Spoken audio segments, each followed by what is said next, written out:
I saw you throw your hands in the air, say a prayer, your eyes closed, your nose breathing in the salty air.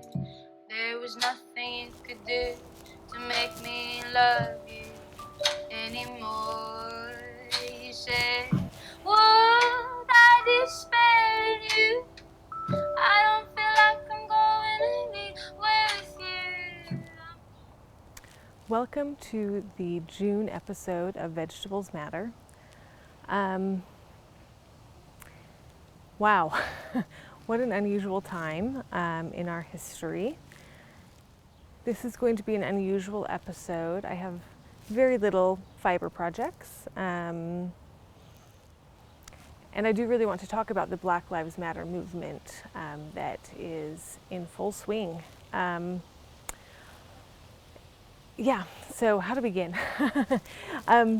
Okay, so I really haven't been doing much fibering recently. I've been really busy with work and traveling, and I've been the driver a lot of the time, so just haven't had driving time to be crafting. Anyway, it's just been busy. So I've dabbled with a few things here and there. But I'll show one knitting project that I'm working on right now, but everything else I'm just going to wait till, there's not much to show. So I'll wait till a later episode when things are more developed. There is quite a bit of gardening, so I will show the garden. You know, it's summertime, so I am going to talk about that. But first, before I do either of those two things, Black Lives Matter movement. Wow, so much is going on, and so many of us are learning and growing, and there's just so much, and it's been, I don't even know how to talk about it because there's just so much, and I want to share some of my growth, but it's hard to know what to share, and because I don't want this to be terribly long, and I'm not an expert, and people need to be researching for themselves and all of those things. But I did decide to go ahead and record just to keep up my trend of recording every month, and this is kind of a diary type thing for myself. So I decided, I did really want to just be able to share as openly and honestly as possible my thoughts.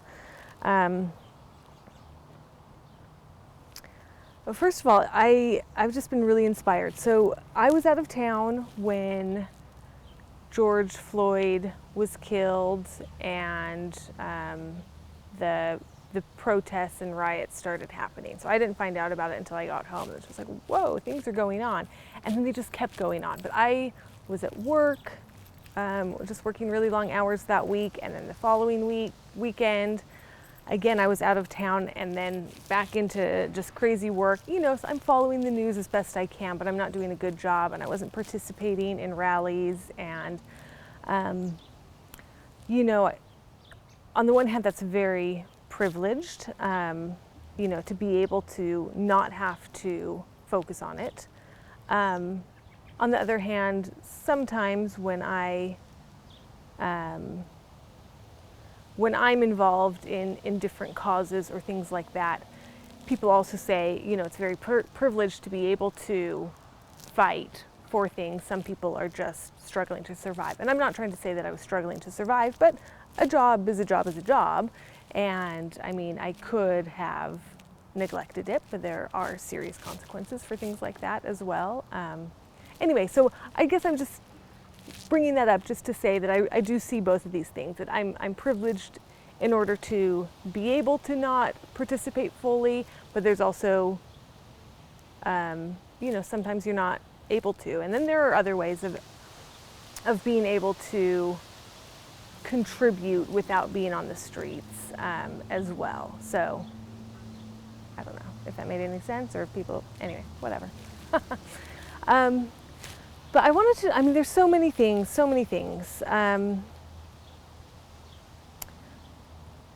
I guess today I've really been exploring this idea of colorblindness. And I mean that in regards to race. I'm just going to put a disclaimer out there. My dad is actually literally colorblind. So anyway, no offense to actual color blindness, but this idea of being colorblind. And I've watched a couple of really nice TED Talks addressing this issue more. And it's resonated deeply. You know, I have been very supportive of the Black Lives Matter movement since its birth. That's been something that's been very, very puzzling and interesting to me, is why George Floyd and Breonna Taylor and yesterday or the day before, I'm gonna forget his name, at the Wendy's, Raymond? I'm sorry, there are too many. Anyway, so many lives, but really, you know, George Floyd has been very much a rallying cry. You know, why people are responding to this finally, you know, and, you know, there were protests and things after Eric Garner and other people, but why has it gotten the response now? You know, people talk about the pandemic being really pent up, maybe more people not having jobs and being able to go out on the streets, but there's really been this shift in the mainstream mindset, and it's happened now. And it's very hopeful and inspiring. You know, I think when the president was elected, that was very devastating and a cause for a lot of despair and concern. And the only thing I could see in it is that possibly it was very much a reaction, I think, to having had a Black president before with Barack Obama.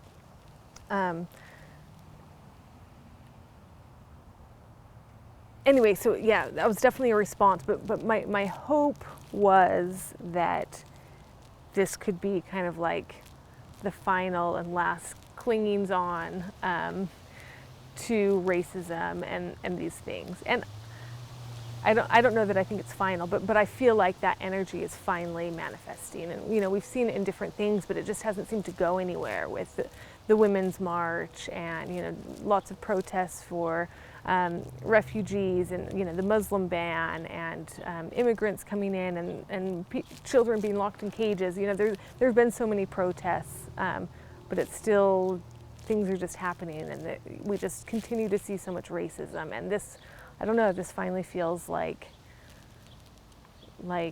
things might be changing. I'm really hopeful right now. I know that you know, there have been good things that have been happening, but I also know that as soon as we stop and look the other way, then they will cease. And so, but hopefully this can be a movement that has longevity, and it's important to be a part of it. Whew, okay, so that's some of that. One really interesting thing that I've come across, I guess I'm leaving the color blindness to later. Okay, but one interesting thing that I've come across that I would recommend looking up, and I need to explore more, is the 1619 project. And that is really reframing the United States history. You know, a lot of us think of, you know, we all know the date 1776, but 1619 isn't a date that is commonly known. And that was the year when stolen people from Africa were first brought to this land. And that has really been what has built up the United States and why it has been such a world power, you know, why it's been able to be so wealthy and all of these things is based on that slave labor. Anyway, I really want to do a lot more exploring there. I think it's an important history to know more about and to recognize and acknowledge. Okay, so back to the color blindness issue that I was going to today. And yeah, this is kind of putting me in a bit of a vulnerable place, of course, you know, just talking about the things that I didn't know, or the ways that I thought about things. So the TED Talk in particular that I watched today, I believe was by a man named Anthony Peterson, and it was titled something like "What My White Grandchildren Have Taught Me About Race." So how to talk about it? Okay, you know, he looks at different families and the ways that they're raising their children, and you know, they talk about race not being important, and you know, not to be racist, and you know, I forget, but a few other things, you know, just kind of along those lines. You know, they're really trying to teach their children that this isn't a big deal. But then he also looks at what children take away from that, how they interpret these things. And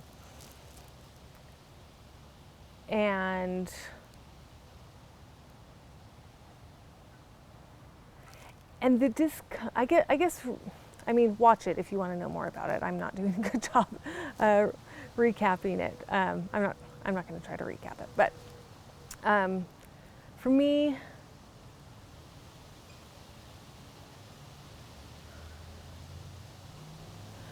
talking about how white people can see it as rude to talk about race. And I came across something on Facebook as well that talked about how, you know, someone didn't want to identify someone else as being black. Like she didn't want, as she was describing someone, she didn't say that the person was black. And you know, when the person finally realized who it was, he's like, oh, well, why didn't you say he was black? And she was like, well, I didn't want to be rude.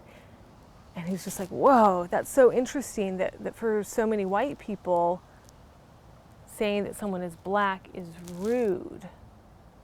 You know, I don't think that black people are offended by their skin color, which, I mean, may or may not be black. But anyway, that's a whole different issue, the way that we have these terms to categorize all these different shades of colors. But anyway,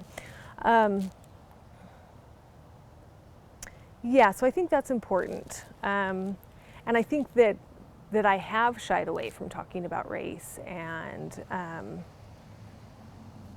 mean, I also think, you know, people sometimes don't want to be labeled by just the obvious physical characteristics, but I mean, it would never be rude to call someone tall. It might be rude to call someone short. Talking about weight would definitely be rude.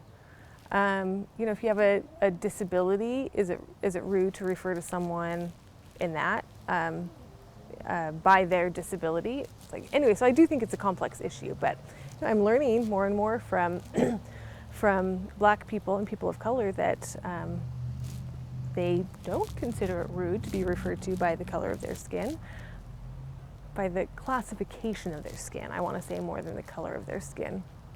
Oh gosh, I hope I'm not just putting my foot in my mouth. So, if I am, I'm learning, I'm trying. There's another TED Talk that I'm watching where the speaker, and I'm forgetting the name of the talk and who it is, something about being Black in suburbia Bend, Oregon, and kind of, anyway. Yeah, where she says, you know, that so many white people will say, you know, I don't see color, and you know, she says she understands what they mean. They're trying to say that they, you know, they see her as equal, but she would prefer that they can see her as Black and equal. And yeah, so I think that's a really important distinction and something for me to learn.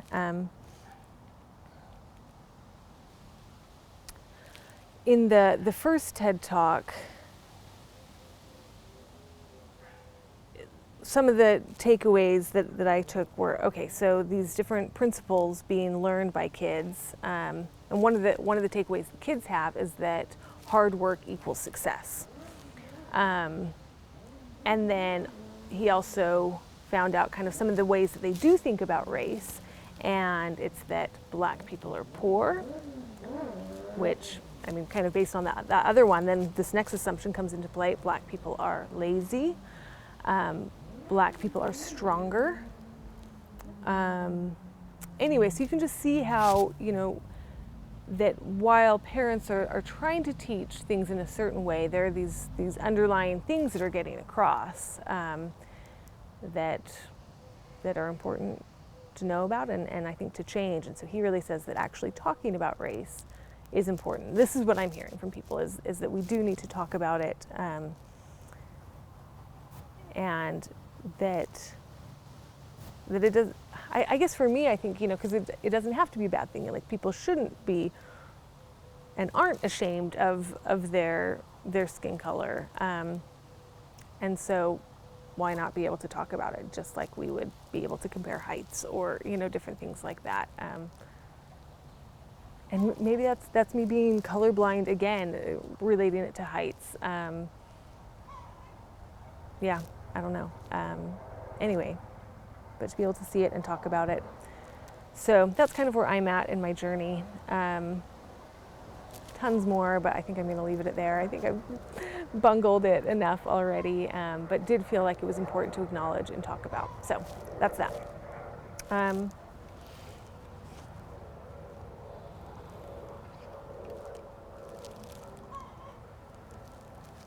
So the knitting project I have, I didn't look at where I was. I'm kind of in the middle of a project here of redoing it. So this is knitting the second glove, the fingerless fingerless glove for my husband. So this is the first one. And then I had to stop and spin a bunch more yarn and then dye it with indigo again in order to continue, because I didn't have enough yarn left over. So this is what I'm doing now. I intended to just be knitting a second one, as you would expect, but the yarn is completely different. It is so much thinner than this one, and so it was just way too tight. So I basically just had to like refigure out the gauge and everything. And this one I didn't do a thumb gusset for, but this one I am doing just because I felt like it needed to get even larger. So right now I'm actually in the process of re-knitting. I originally started the gusset, the increases for the gusset, quite far apart, and it would have been taking out too much fabric, and that's not how I wanted it. So I wanted those increases to be closer together. So rather than ripping back the whole thing, I just ripped back kind of the area that had the gussets in, and then I've just been re-knitting each of the strands back up. So I'm almost done. It looks like I only have like 5 more rounds, not rounds, but 5 more makeup rows to do. Yeah, let's do one, shall we?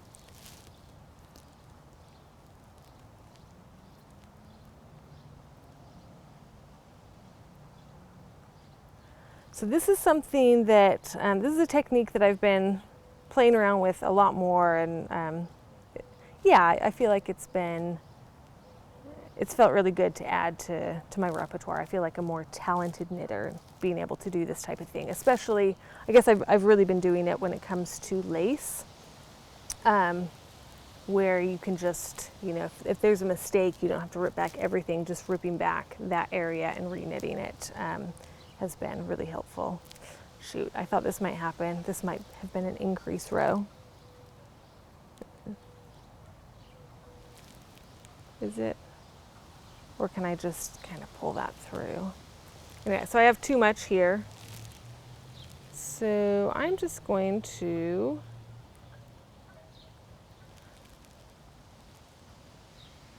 even it out and pull that excess through and hopefully kind of spread it out throughout the whole row. There's a chance I'll need to rip that out again because I really should do some increasing. We'll see.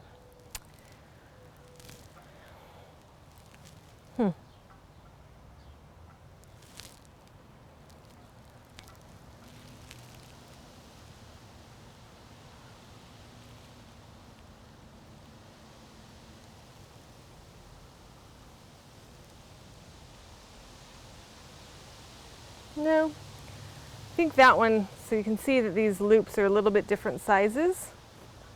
So I think this one will just be the same, and then this one I will increase again. I wonder if proficient knitters would just be laughing at me. No, I'm a proficient knitter. I am. So then, because it's in the round, but I'm not doing it in the round, then I just kind of have to slide the stitches back over. Oh yeah, these are kind of tight. That'll be good. I'll loosen them up by working that down a little bit more. Yeah, so I slide it over and then let's work with the next one. So yeah, I'm enjoying that technique. You can see the blue is quite different, a lot darker, and it doesn't have the natural variation with the browns that this one did, but that's okay. They'll be, you know, a left one and a right one, and that's all you need. So they won't match perfectly, but that'll be kind of fun and funky too.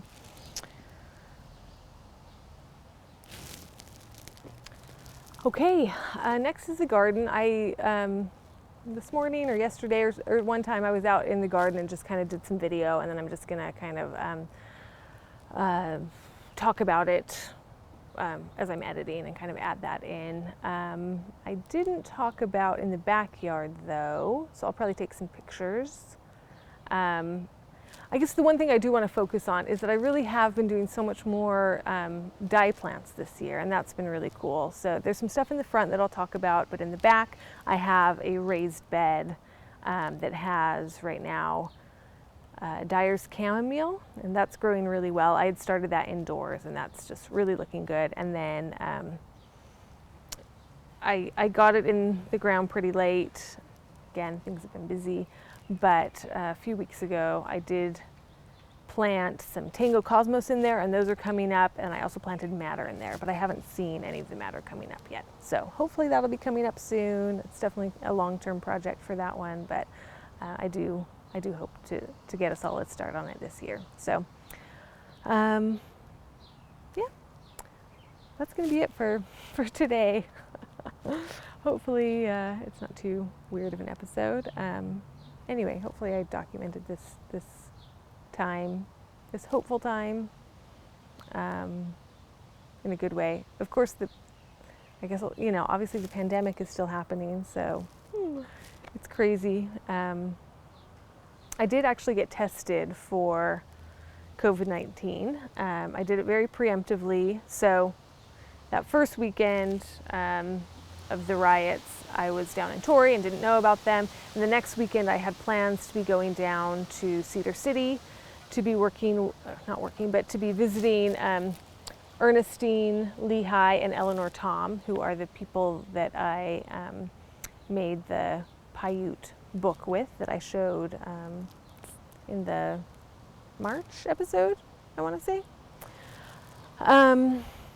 Yeah, so went down to have us be signing books together. Ooh.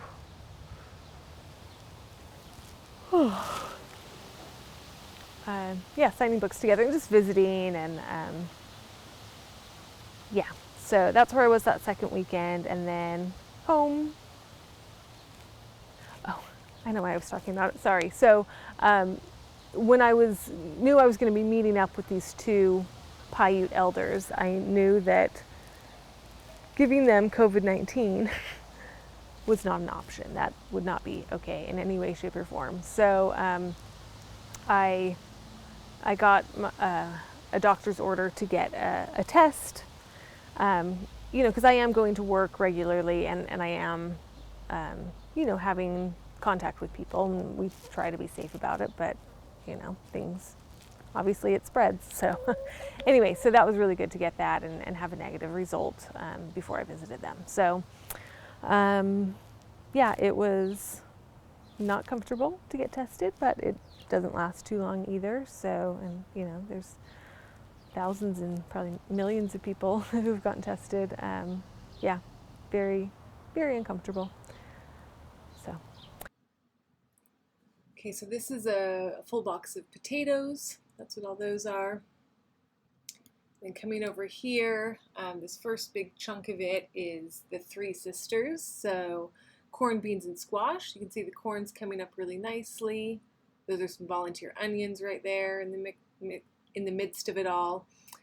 Yeah, corn. You can see, oh, down here I'm showing a little watermelon. Yeah, I have 3 watermelon plants. They're quite small. The squash are doing better than the watermelon is. Yeah, hopefully it'll get bigger. There's some volunteer potatoes in the middle of it as well. But yeah, you can see some nice corn. There you can see some of those bean leaves growing nicely, some more beans in the middle of the squash. Coming up, I'm pleased with how this is all coming up. There you can see that's probably the biggest squash plant. These are the candy roasters that my friend gave me. Okay, back there is the garlic. I've got 3 rows of garlic back there. That'll be ready to harvest at the end of June or early July, I expect. Back there there's some beets, but here I pass over to this kind of area where I've got tomatoes, peppers, and then that red stuff is Hopi red amaranth, which is a dye plant as well as an edible plant. The peppers are pretty small still. A lot of the tomatoes are still pretty small. They're not just taking off yet. Hopefully they'll be doing better. You can also see in there's a few more volunteer potatoes and plenty of weeds to go around. There's a smaller one of the Hopi red amaranths.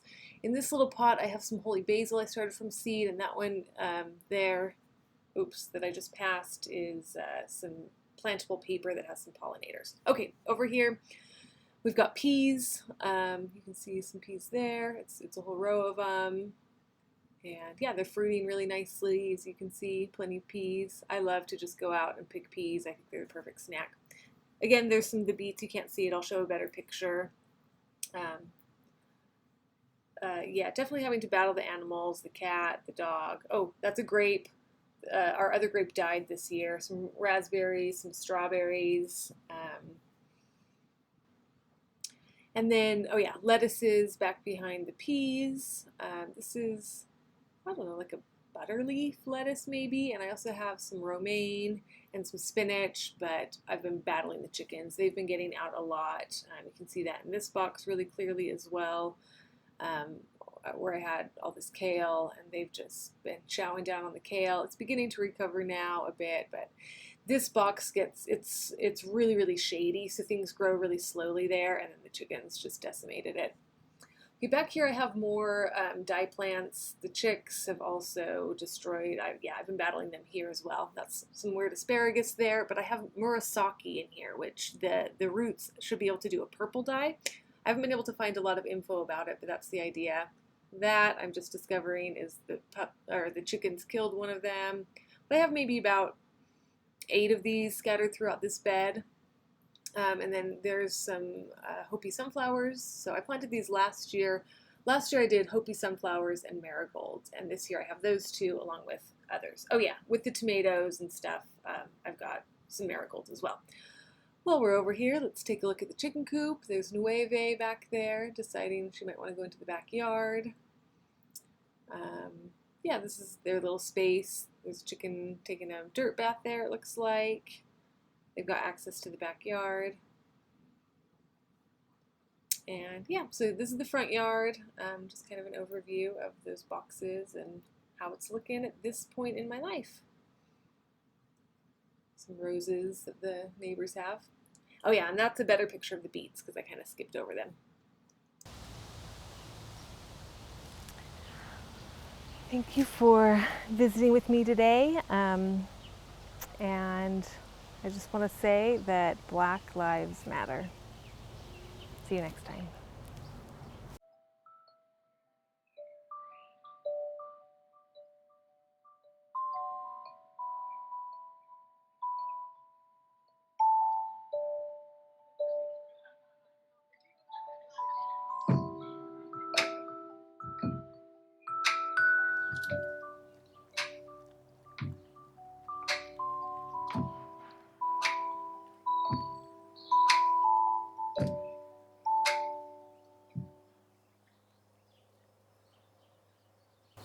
Lupa.